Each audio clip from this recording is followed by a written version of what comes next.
We can give everyone a sec to stream in from the waiting room, which give me a sec to rearrange all of my tabs in front of me here. So I've got everything. It's nice to see you all and to be here to celebrate the fourth book of the Torah. It's hard to believe that we are approximately 80% of the way through reading the Torah again this year, and the end is in sight. My name is Rachel Scheinerman. I'm the editor of My Jewish Learning.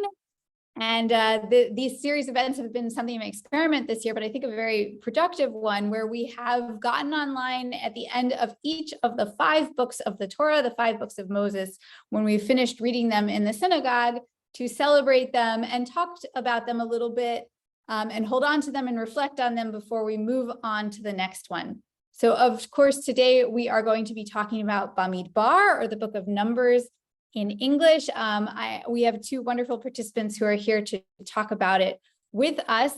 We are joined today by Rabbi Elliot Goldberg. Rabbi Goldberg, would you give a little wave here? Hi, everybody. Nice to see you. Rabbi Goldberg is an executive coach and consultant, also with decades of experience in Jewish day schools in Camp Ramah. He is actually broadcasting from Camp Ramah right now. And some of you on this call may recognize him as a regular contributor to My Jewish Learning's A Daily Dose of Talmud, our Daf Yomi, or Talmud in a Page of Day learning program. And we are also very lucky to be joined by Dr. Ethan Schwartz. Dr. Schwartz, would you give a... Yep, there he is. Dr. Schwartz is a professor of Hebrew Bible at Villanova, and he has a diverse set of research interests there, including prophetic literature, the Pentateuch, the literature of Qumran, which of course is where the Dead Sea Scrolls were discovered, the ancient Jewish context of the New Testament, and the intellectual history of academic biblical studies. So we're really happy to be joined by these 2 experts to talk about the book of Numbers.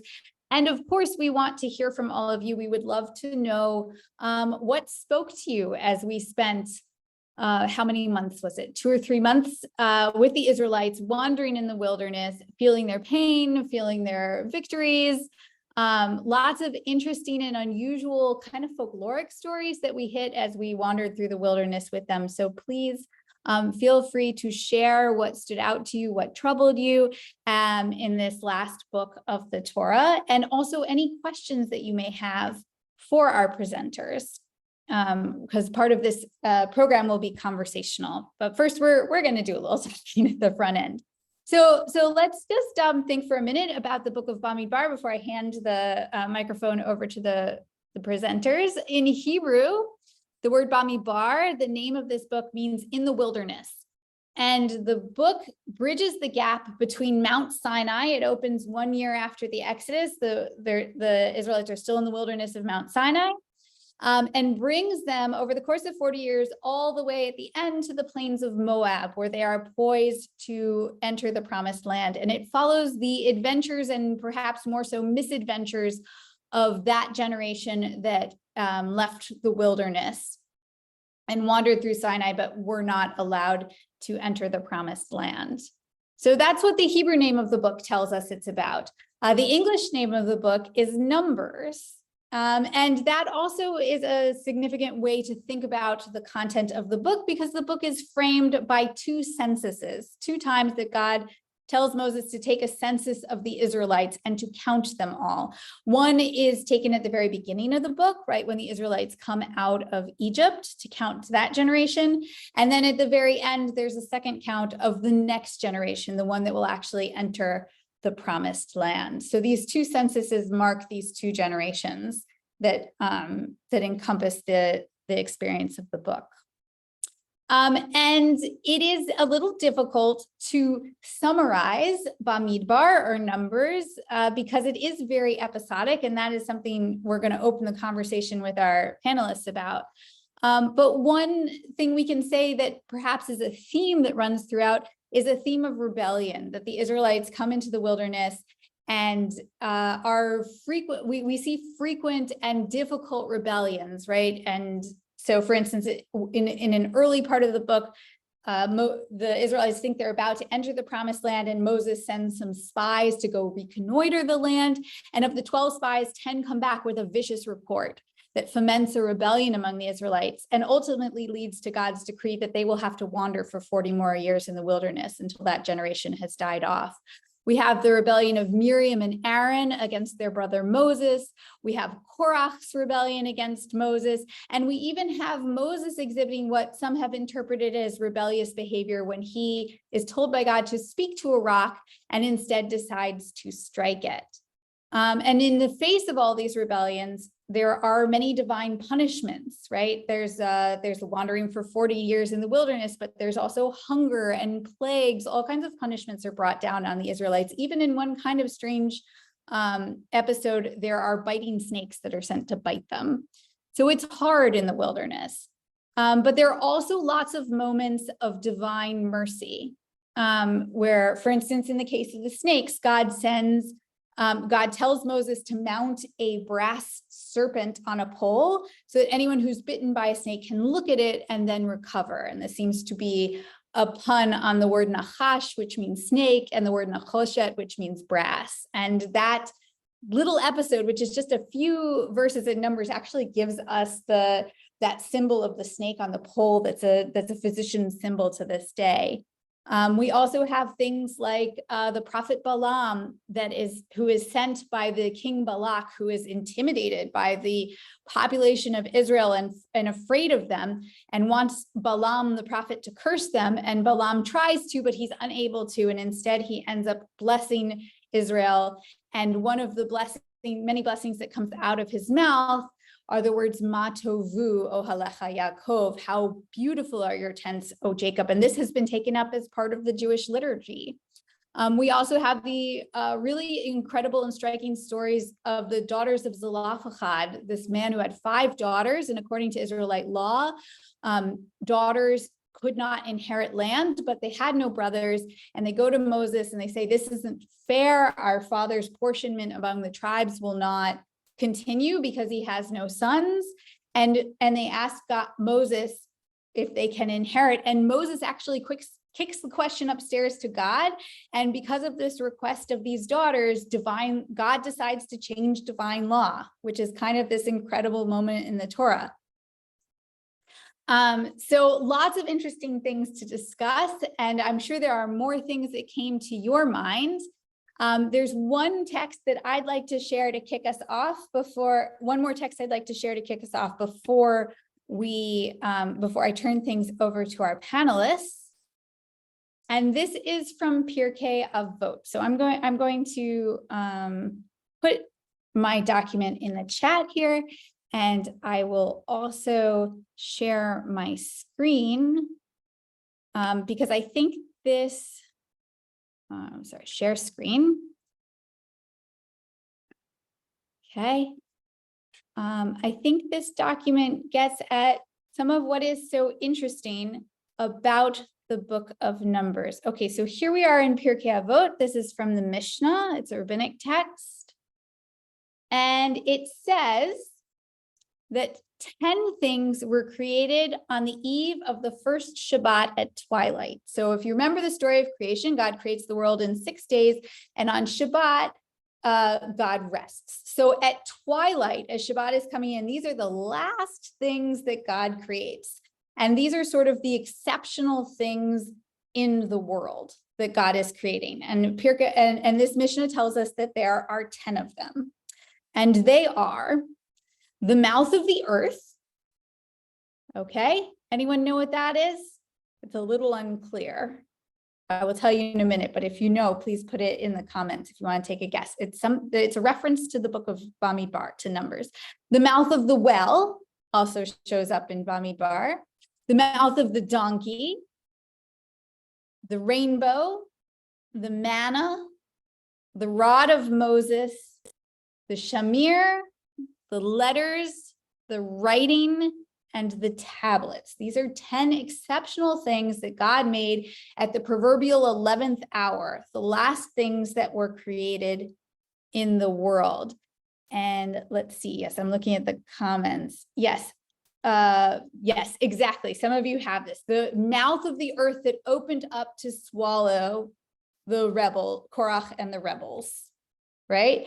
So this is from the book of Numbers. The mouth of the well. Anyone know what well we're talking about?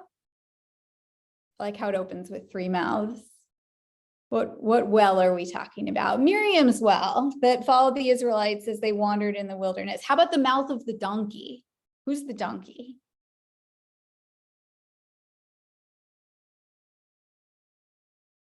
Balaam's donkey.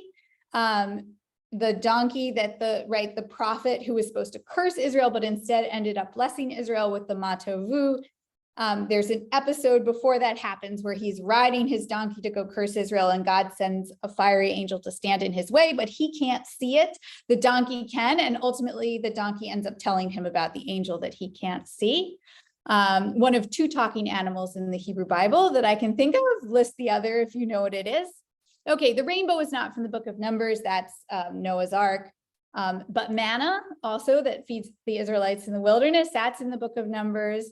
The rod of Moses shows up in Exodus, but also in the book of Numbers. The shamir is a little worm that would eat away at the stones, carve out stones for the Israelites, so they didn't have to use knives and axes to make the temple. And then letters, writing, and tablets seems to have something, it has more to do with the 10 commandments. But of these 10 exceptional things that Pirkei Avot lists, these 10 remarkable things in the world, I think it's very interesting that a good percentage of them come from the book of Numbers, which really speaks to how kind of exceptional and interesting some of the episodes in this book are. And yes, okay, the snake in the Garden of Eden is the other talking animal I thought of. Thank you. Okay, so we're excited to be here to discuss this book. And I'm going to kick this over now to that's enough for me. I'm going to kick this over to our esteemed panelists to talk about overarching themes and structures in the book of Numbers. And then we would love to open it up to a conversation with you all. So Rabbi Goldberg, talk to us, please, about your thoughts on the book of Numbers. Sure. To me, it's the end of the book of Bamidbar that frames the whole book for me, even though it comes at the end. And I just want to paraphrase 2 verses from chapter 33 that sort of kick off the last Torah portion, although we read it as part of a double parsha, so we didn't see it as a distinct thing. But the last Torah portion of the book of Numbers, Masei, starts by saying, these are the journeys that the Israelites had from when they left Egypt, right under the care of Moses and Aaron, and that Moses recorded like the beginning of their journey points and the places where they stopped along the way. And then there proceeds to be a list of places where the Israelites stationed themselves on their 40-year journey from Egypt to the land of Israel. And one of the reasons why these verses stand out to me so much is first, it points to the episodic nature of the book of Bamidbar. In contrast to Shemot, Exodus, which comes right before it, which has leaving Egypt, getting the Torah, building the tabernacle, sort of 3 themes that carry us through the whole book. Bamidbar is filled with lots of different stories about lots of different things and lots of different adventures. It's here in the book of Masei where, by listing them, where I think the Torah starts to do what the Torah is for, or what the Torah has become, right? The Torah is our telling of our ancient narrative. And here at the end of Bamidbar, the Torah is recounting for itself or for the Israelites or for its readers different places, and as references to all the different events that happen over the course of the book. And for me, that's sort of quintessential Torah. The Torah is meant to be our people's ancient memory and our stories that we tell and retell from generation to generation. I like seeing the Torah starting us off on that path. That, as Rachel said when we started, right here, we've made it through to the end of the story almost, because the next book, actually a spoiler alert, It's really long discourses of Moses right before they enter the land. Not so much time passes in the fifth book. So we're sort of here at the end, and the Torah is now looking back to say, let's look at our journey, let's look at the moments, let's see what we can learn from them. And that framing that comes at the end of the book of Numbers, for me, is like a powerful framing for the Torah as a whole. And when I think about Bamidbar, that's what I think about. Each, there are all these, it's almost like the, you need the modern metaphor. I want to say like you write the postcards that you send from your vacation home, or it's your, it's the pictures you upload and have print out into a little book. This was our vacation. This was our journey. These were the highlights, the important moments. And by mentioning them at the end, we recall all the things we've read for the last few months, and helps remind us each story has a lesson. Each story has a moment. Each story has power. Let's recount them and keep recounting them, which is, of course, what over the generations and centuries and millennia we've done, not just with this book, but with Torah and all of our tradition. Thank you. Yeah. So I like the idea of a series of postcards from possibly the worst vacation anyone ever took. And very different from some of the things we've seen, for instance, in Genesis and Exodus, where there's perhaps more of a clear narrative arc. It's harder to understand. I mean, there is an overarching structure here, but it does feel more episodic. Dr. Schwartz, you want to address that from a scholarly perspective for us? Yeah, so I definitely agree with that characterization of the narrative structure of the book. It is rather unique in the Torah. It's the way that I think about it is I sometimes say that the most accurate English name for the book of Numbers would really be miscellaneous. It's like they took all of the sort of random legends that they had associated with this period and just threw them all in there. That didn't fit into the meta narrative of Exodus. They didn't fit into the legal and ritual structure of Leviticus. They didn't fit into the thrust of Moses' speech in Deuteronomy, right? So it just kind of gets stuck in this kind of one file labeled numbers in the temple, and that's where this stuff ended up. One thing I appreciate about this book is it's an especially rich case study in the composition history of the Torah, meaning the study of how this stuff was written.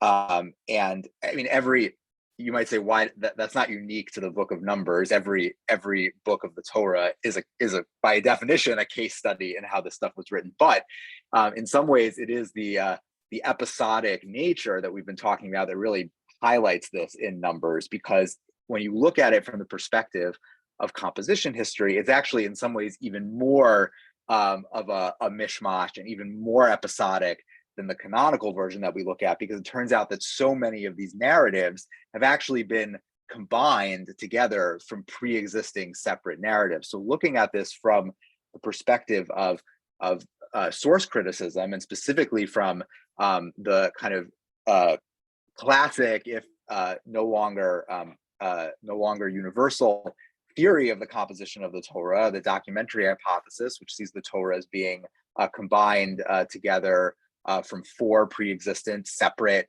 self-sufficient documents, which we call J, E, P, and D. We can look at some of these different narratives in Numbers and see that there's actually in each case two stories, one from each of these, one from one or another of these sources that have been combined in really interesting ways, including some stories that are really beloved, really well known to Jews that don't necessarily even stand out as being obviously problematic from a narrative coherence perspective. In contrast, it's not hard to look at the beginning of Genesis and see, okay, there's two creation stories here, right? Somebody took one and somebody took another and just plopped them down next to each other. it's somewhat harder, but still not very hard to look at the Noah's Ark story and see, okay, one moment they're saying 2 by 2 they went into the ark, and in another moment they're saying, oh, by the way, these animals, 7 of them go into the ark. Okay, something funny is going on there. But in Numbers, it's sometimes a lot more subtle. My favorite example of this is the Korach story.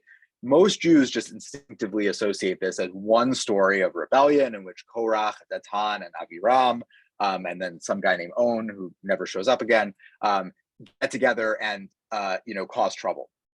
And the story seems roughly coherent when you look at it. There isn't a lot there to make you think, oh, there's a problem here from a literary perspective. But in fact, if you look closely in terms of the motivations for why the different for who's launching what critiques against who in that story, you realize there's actually 2 totally separate rebellions that have basically nothing to do with each other. Korach and his Levite buddies are angry at Aaron because Aaron has claimed, oh, I'm the only legitimate priest. All you other Levites are not priests. And then Datan and Aviram, who are not Levites at all and don't really care about the politics of the priesthood, they're angry at Moses because they think Moses is an incompetent leader, right? And once you separate out, once you notice that, you realize that Korach and Datan and Aviram almost never appear together in the story, except for like the very beginning and one moment in the end, which has a lot of other problems. So it seems like a redactor was kind of fixing that verse up. And if you pull apart all those verses, you get 2 basically perfectly coherent rebellion narratives, one with Korach and one with Datan and Aviram. So, we don't have time in this context to go into like the detailed case study of all that, which is really, really interesting. I teach the story a lot as an introduction to the documentary hypothesis. But what I'll say is that it kind of compounds what Rabbi Goldberg was talking about in terms of this being a kind of episodic collection of stories. It's like even this one episode within that cycle of stories itself has 2 stories in there.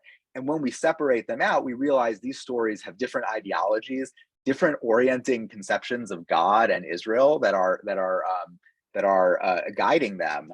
And we actually get this is why source criticism is so interesting and important in general, but it shows up very clearly here. We get perspective into the different viewpoints in ancient Israel, and they're lurking there beneath the surface. This diversity, within the canonical text. And is there a difference in these rebellions more than who they were against? Like, is there a different ideology of why they are rebelling against, in one case, Aaron, in one case, Moses, you said? Yeah, I mean, absolutely. I mean, for Korach, he is operating from a perspective that, by the way, is the perspective of the book of Deuteronomy, right? Where all Levites are priests, right? This is not the perspective that won out in Judaism, but, we're starting Deuteronomy this week. Pay attention. It never talks about the priests as being specifically the Bnei Aharon, the children of Aaron, right? It's always the phrases HaKohanim HaLeviim, the Levitical priests. All priests are Levites, all Levites are priests, according to Deuteronomy, right? In the priestly source, the P source of the Pentateuch, that was written from an Aaronide perspective, the priests who saw themselves as descendants of Aaron, and for them, only they were legit priests, and the Levites were this kind of subservient class. That is the perspective that ended up winning out in rabbinic Judaism. But so Korach is actually articulating a theological perspective on the structure of the priesthood that has all these other attendant conceptions of how God works in the world that are wrapped up in it, right? And it's all beneath the surface there. And when you see, oh, this is like a P versus D struggle, where the Korach story is basically, I characterize it as a priestly hit piece against Deuteronomic theology. Datan and Aviram is more characteristic of the classic, like, whiny complaining in the wilderness that we were hearing about in the summary just a second ago, right?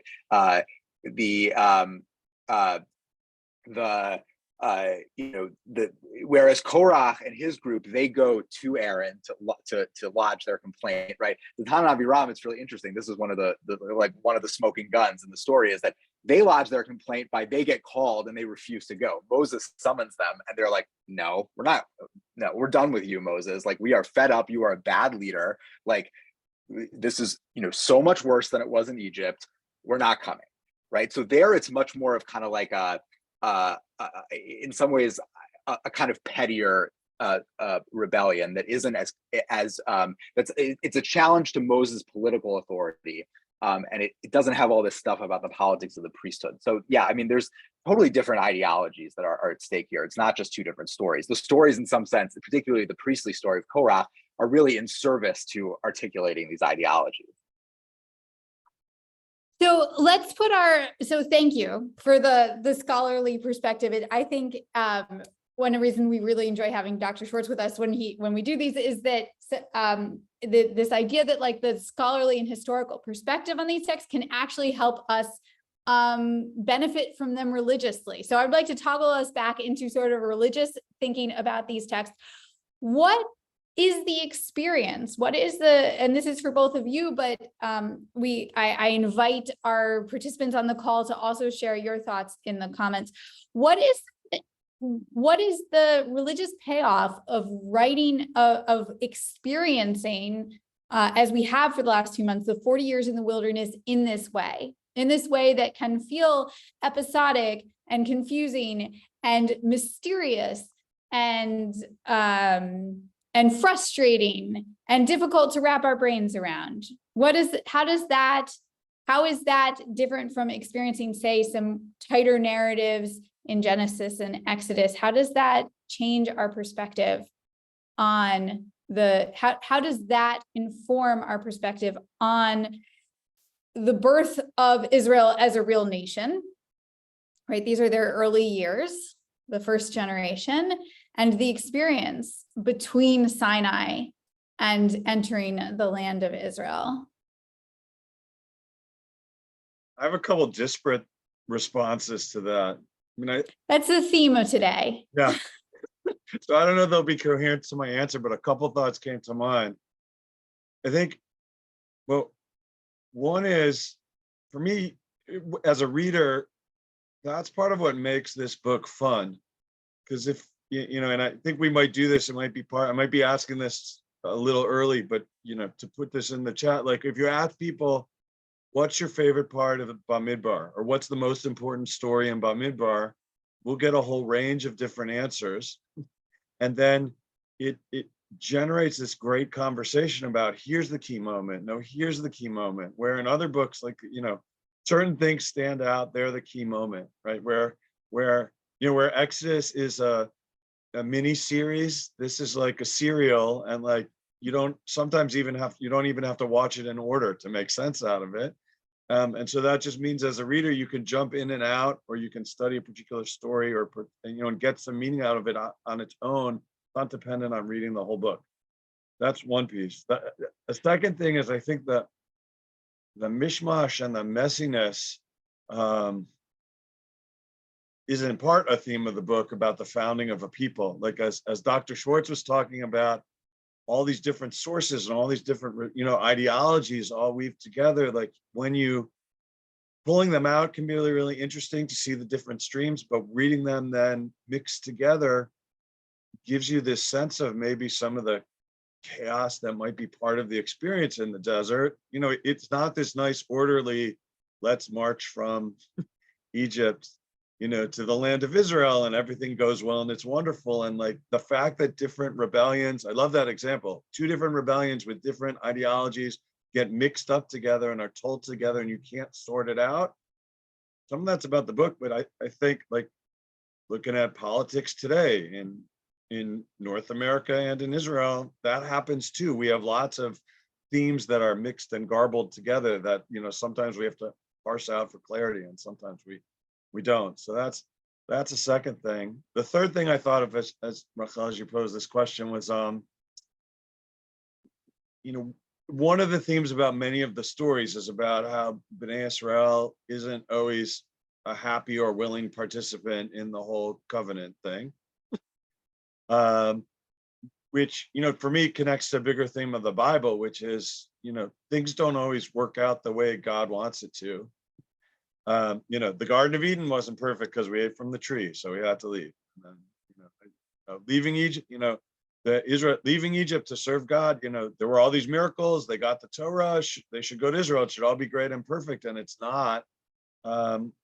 one of the things in common about many of the stories and many incidents are things don't always work out right. The people don't always follow exactly in God's footsteps. And it's interesting to me to watch God deal with all of that and Moses to deal with all of that, but also then to think about what does that mean to be part of the Jewish people. And, when we have our own struggles with our tradition or our religion or what we're supposed to do. And, this book models in some ways the challenges of being a unified people with unified leadership, marching along God's plan. And it's not a utopia. This is not a Garden of Eden, the time in the desert. And reading the book, that's another theme that emerges for me. So I hope somehow those answers all responded to your question. I know they each take us down a different path, but all three of those things popped to my mind as you framed that question. Thank you. Yes, I think that is a fair summary of the entire Torah, maybe the entire Hebrew Bible, is God makes plans and people screw them up. And then we got to try and fix it. Dr. Schwartz, did you want to jump in here with anything? Oh, are you muted? Yeah, sorry, it wouldn't let me unmute. Sorry about that. So I also was naturally reminded of, or my mind went to a television metaphor, because I do think that the narrative style of Numbers is more reminiscent of TV shows in the pre-streaming era, where every episode was kind of a self-sufficient narrative, because you had one episode airing per week. There were limits to how much people would remember week to week, even if you have a recap at the beginning. And so you have broad character arcs over the course of a season, but each episode tells a story, right? Think about the classic Star Trek shows or Law and Order or something like that.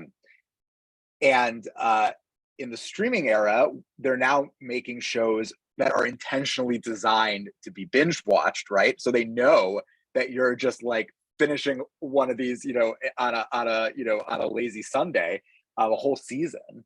And therefore the plots are almost more like movie plots spread out over a bunch of different episodes. So it's all really one big plot that just continues episodes to the next. And in some ways, a story like the one in the book of Exodus is much more like a streaming service show in that way. And so I think one of the interesting experiences about reading the book of Numbers in shul is that the pace of dropping the story and then picking it up again once a week actually matches the flow of the book in a more natural way than it does in the book of Exodus, or certainly the book of Deuteronomy, where we're just in the beginning of this really long single, discourse by Moses. So you think about the transition from, to one of the most self-contained stories in the book of Numbers, which is the Bilam story, right? In fact, that story is so self-contained that the rabbis actually had to sort of trip over themselves to clarify that Moses wrote that too, because Moses doesn't actually show up. And indeed, Israel is not really a character in the story. They're mentioned, but they're not really a character until we get to the coda, which is the Pinchas. We kind of get like the, next week on Bamidbar, we get the preview of Pinchas at the end. But so I think that the pace of this episodic nature of Numbers actually matches the way that we interact with these books in the communal liturgical setting in Judaism in a way that's like kind of unique in the Torah, and I think allows us to sort of feel it. It's like, oh, we're checking back in on Israel in this like long period, and like you got to imagine like all those years in the desert, like there was some downtime, right? There was some time when it was boring and when crazy things weren't happening, and like that's kind of the week. And then we check in on Shabbos, and it's like, oh, suddenly there's a pagan prophet trying to curse us, right? Suddenly there's this rebellion by all these people. So yeah, I think the way it matches the pace of like the Parsha cycle itself is an interesting experience against the backdrop of the Torah as a whole. All right, I so want to let's, just add, sorry, I just can't help jumping in just of the context that I'm in right now. Like I think of Bamidbar as someone who grew up in Jewish summer camp, like Bamidbar is associated with summer for me. And now that I'm at camp and like a conversation, like starting Wednesday and Thursday at the dinner table with my colleagues who are all gonna talk to some kids about Parashat Shavua this Shabbat. Like when we're in Bamidbar, it's which story are you gonna talk about? And like starting like this week where it's Devarim, it starts to go to like what verse or what commentary or which individual law, there's a whole different frame for me, like as a teacher of Torah.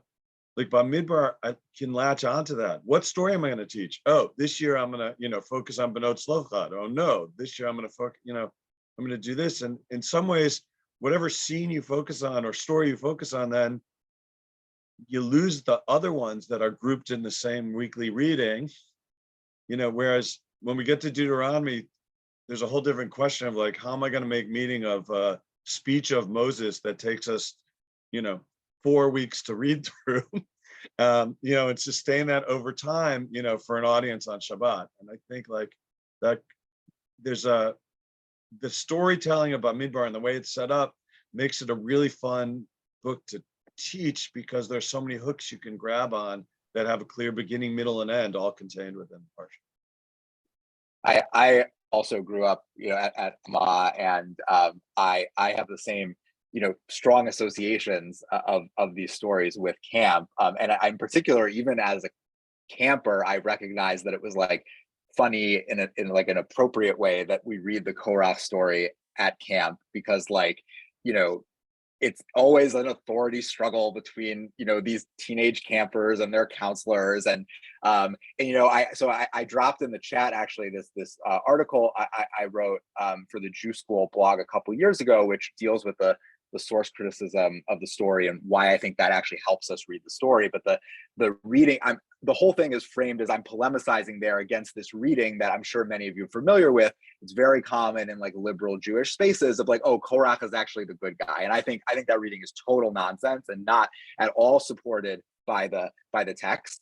And not even a good reading. I think it's like ethically and politically, actually, for the reasons I discussed in the article, ends up being very problematic, despite the fact that it seems like liberal. But like I actually like part of why I have such a hang up about that reading is because that was obviously really popular among adolescents at Camp Ramah who are like, trying to like, they're constantly fighting with their counselors and trying to gain independence from their counselors. And then they see in the Torah, right, this story about someone sticking it to Moses and they're like, yes, that guy. So yeah, I think that your point, Rabbi Goldberg, about like how this matches up with the kind of the social element, not just the liturgical element of the Jewish year, when Jewish summer camp is such an important part of American Jewish culture.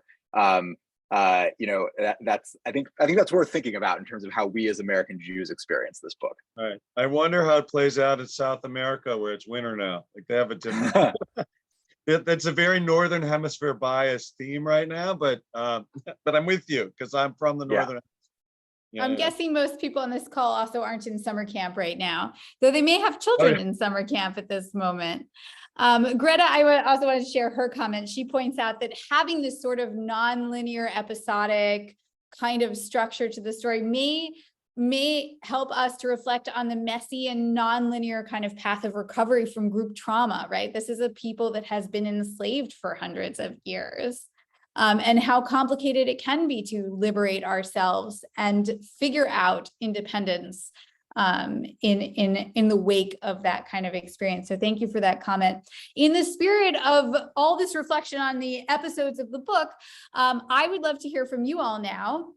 What is sitting with you from this, from Bamidbar? What episodes do you come back to in your mind? What stood out to you as we made our way through the wilderness over the last few months in the cycle of Torah reading? Were you moved by the stories of rebellion? Were you moved by Bilam and his talking donkey and his failed attempt to curse Israel? What is sitting with you? What are you going to take away from this book? Are there episodes that we haven't really touched on yet in this discussion that we are forgetting about? Because I think that's one of the hard things about an episodic book, is that you can lose details as you go. Please share in the chat. I know you all don't have unmuting powers, but if you would like to raise your hand, that is also totally fine. Rachel, we do have one comment in the chat so far. So are you able Yes, to see it? okay. Okay, great. No, now this is the comment from Lauren. Yes. Okay. Okay, the story of Gad, Reuben, and the half tribe of Manasseh was fascinating. When those 2.5 tribes were allowed to return outside of Canaan to live across the Jordan, right at the very end of the book, we have some early settling on the far side of the Jordan River. The Israelites haven't crossed yet, so there's even a little bit of settling on that side. A story of reconciliation and cooperation between all Israelites. Right at the Also end. a story, setting aside for the fact that it doesn't deal with like whatever peoples lived in these lands before we went, which is an issue with conquest, anyways, but it's also a story about the needs of these tribes were different according to the narrative, right? The flocks that they had needed the land that was there, which they might not find in the land of Israel. How do you accommodate different size and shaped tribes with different economic means of survival? And is there any flexibility here? That's a great story, Lauren. Heidi. Hi. What came to mind, there's a story in there of Phineas. I think that's his name. Pinchas in Hebrew. Pinchas, and if I recall, isn't he the one that takes a sword and stabs this couple through the belly or something? And then there's this plague that, because of his actions lifts, if I recall correctly. And so I just always find that a troubling episode. And I've not been able to get past that in any way because it seems so violent and so extreme, and that it seems like in the next chapter, Pinchas is, I think what happens is he's sort of rewarded or esteemed, held in esteem in the next chapter and next episode. And then we move on. It's like, I just can't wrap my mind around that one. Every time I read it, it's like, oh, I know. I think it was because of the woman was involved in idolatry, if I recall, or something like that. I mean, is there some other way to look at that story? Heidi, you're not a zealot, huh? I'm not a zealot. The thing is, I named one of my cats Phineas, because I don't know why, but I kind of like the name, but and I sort of, as I read about, the sort of all was well after all this, but it's that initial introduction to meeting Pinchas that I still kind of bothers me. There you go. All right, that's true. That is a significant episode in Bamidbar I don't think we had discussed yet today. Anyone want to take a gander at that one? Can we understand him in a sympathetic way, or understand the text in a sympathetic way? Is it just very troubling?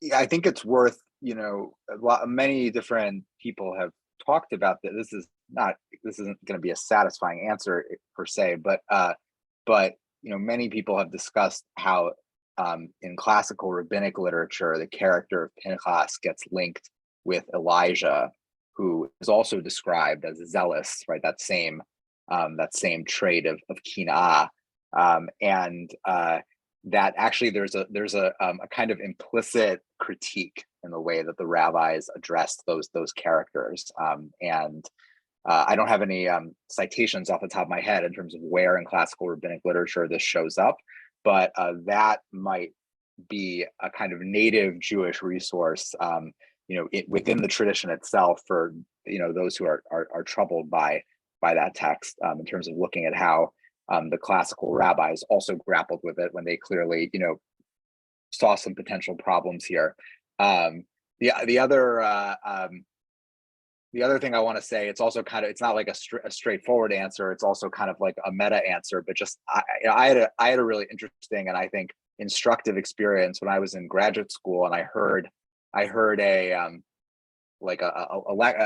top scholar in the field gave a lecture about his theory about when and why the story was written, and he thought it was actually quite late, that it was a relatively late addition, and I had always assumed that it was early, and I realized in hearing and his arguments though for why it was late were actually very compelling, and in the process of listening to it, I realized that my totally unself-aware, uninterrogated assumption was that this seems so violent and barbaric, and therefore it must be early. And I had kind of plugged it into this teleological, narrative of like moving from more to less violence. And that, that experience made me realize that like, that's not really how things work, right?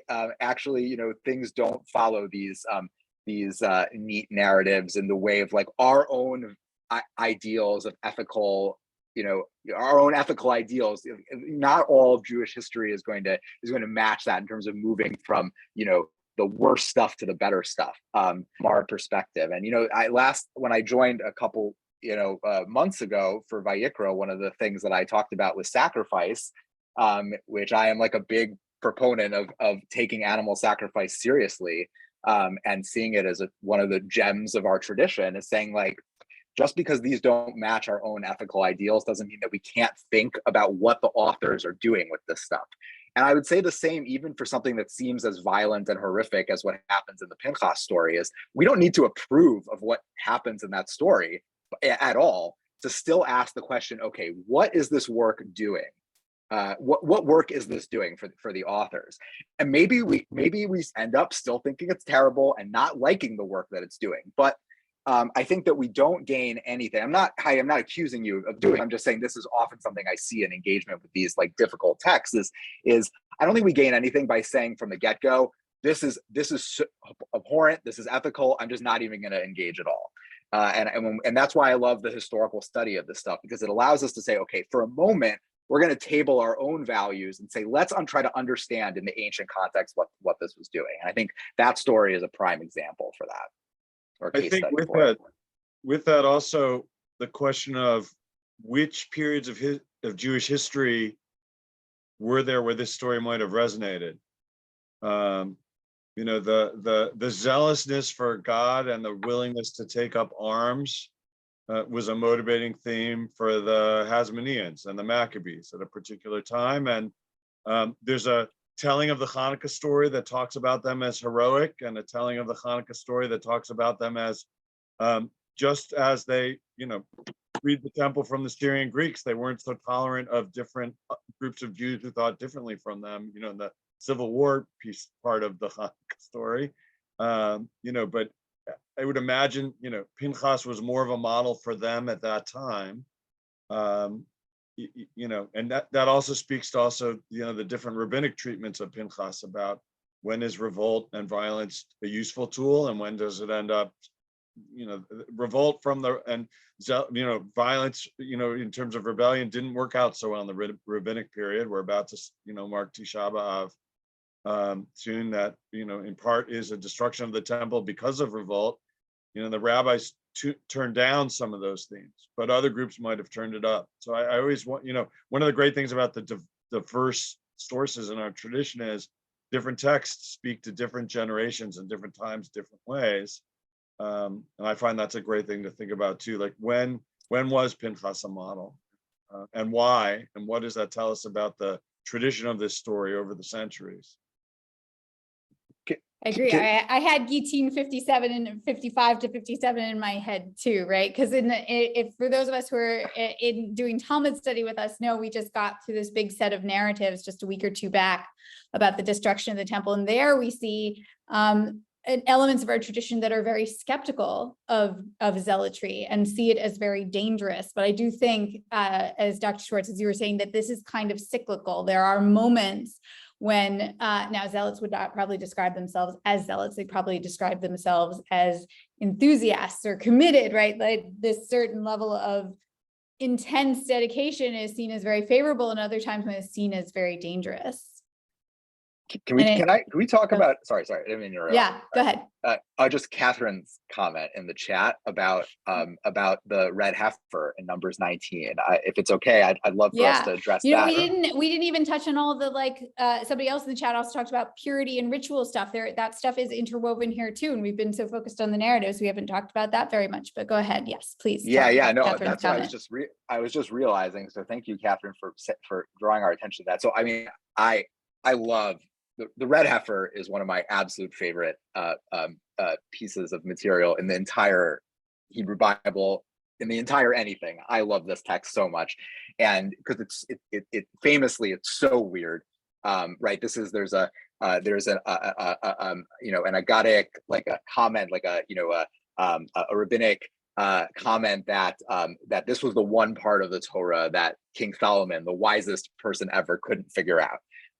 And there's another famous story where there's a major rabbi who, like a non-Jew, a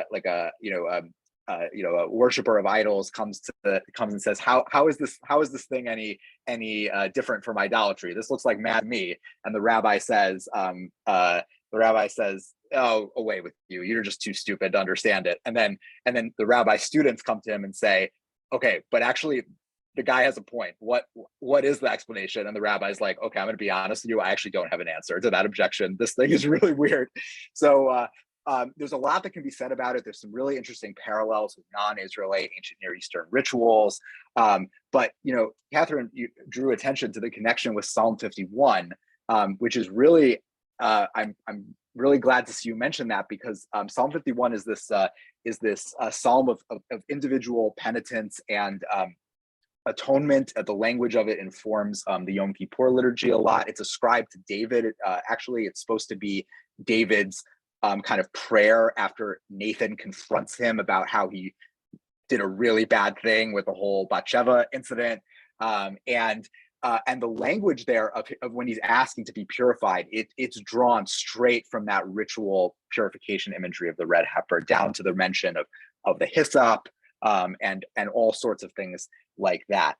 So that purification imagery also, we're kind of far away from it in terms of the liturgical cycle, but we read the red heifer as a special addition to the Torah reading in the weeks leading up to Passover. It is paired with a special prophetic reading, a special haftarah from Ezekiel chapter 36. Ezekiel is the priestly prophet, right? He's a priest who prophesies in all these priestly terms. And he also presents the restoration of Israel as basically being, from exile, as basically being kind of God's administration of a sort of divine cosmic red heifer ritual. So I think this is another example of how even something that might seem so foreign and so bizarre as this like purification imagery, grinding down the red heifer into this kind of detergent, it actually ends up informing these theologically oriented passages later in the Bible that we naturally find incredibly spiritually enriching. And I think it's a helpful reminder that like the spiritual sustenance of these ancient authors was actually the ritual stuff, right? And there's a lot, they're a model for how much can be learned from that. I think what that brings to mind for me, I love that explanation, but is that the episodic nature of the book of Numbers makes it easier to skip over that stuff and focus on the story. Like there are weeks of Parshiot where you have to talk about the construction of the Mishkan because that's all there is. And when you're in Chukat, you could skip over that because there are stories that are later. And somehow, yeah. I think it was interesting that we were focused on the narrative piece. But if we had some of these legal sections or these other all together, we'd have to confront them a little more. And maybe the structure of Bamidbar has us go to, for me anyways, the narrative's a safer space to think about teaching and talking about. Bamidbar makes it easier for me to do that because I'm not forced to talk. I'm like, no, I don't want to talk about the red heifer. I'm not sure I understand it either. So I was happy for your explanation, Dr. Schwartz, because it's good. That made me think about it more. But, you know, I breezed by that chapter this year when getting ready for Parashat because there were other things later I could latch onto. And maybe, you know, in that way, Bamidbar doesn't do all of its parts or all the different genres of biblical literature justice by giving us opportunity to, you know, ignore some because there's something else that we might be drawn to more. Thank you. I'm going to let Stephen Lamb sneak in the last question here. You with us, Stephen? Thank you. I was responding to the question as to why Pinchas, and my comment at that point is God had asked with all the fornication going on, God had asked the Jewish people to be warriors for God, and Pinchas is the only one who responded. And therefore he was granted the priesthood. Thank you. Yeah, thank you for taking us back to that story. Lots that is hard to wrap our brains around here. And that when we get into is complicated and difficult, right? Is Bilam a good guy or a bad guy?